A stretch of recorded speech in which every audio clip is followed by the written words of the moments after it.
Hi friend, Anuradha রান্না করে আবারও তোমাদের ওয়েলকাম। আমি আজকে চলে এসেছি আমার বোনের বাড়িতে। তো আমি এখানেই রান্না করব। বোন বললো দিদি তুই রান্নাটা কর। ঝোল বানালাম একদম কম মশলায়, খুব খুব মাছগুলোকে নুন হলুদ মাখিয়ে নিয়েছি। এবার আমি ভেজে নেব। কড়াইতে তেলও গরম হয়ে গেছে, মাছগুলো আমি দিয়ে দিই। মাছগুলো ভাজা হয়ে গেছে। আমি ওই মাছ ভাজার তেলেই ফুলকপিগুলোকে একটু ভাপ দিয়ে নিয়েছিলাম, ওটাকে ভেজে নেব। মানে ওদের এক রিলেটিভ আছে, পুকুরের মাছ ধরেছিল, রুই মাছ, জ্যান্ত মাছ দিয়েছিল, সেটাই আজ আমি রান্না করব। তো চলো দেখ, মাছ ভাজার তেলে আমি ফুলকপিগুলো ভেজে নিচ্ছি।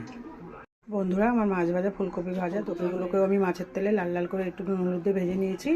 তো এইবার আমি ওই তেলটা একেবারে কড়াইতে বেশি করে দিয়েছিলাম, তোমরা চাইলে পরে দিয়ে দেবো লঙ্কা চেরা আর টমেটো কুচি, আর একটু স্বাদ মতো নুন, জিরের গুঁড়ো, জিরের আর হলুদ গুঁড়ো। এটা আমি এবার কেটে রাখা আলুও দিয়ে দিয়েছি।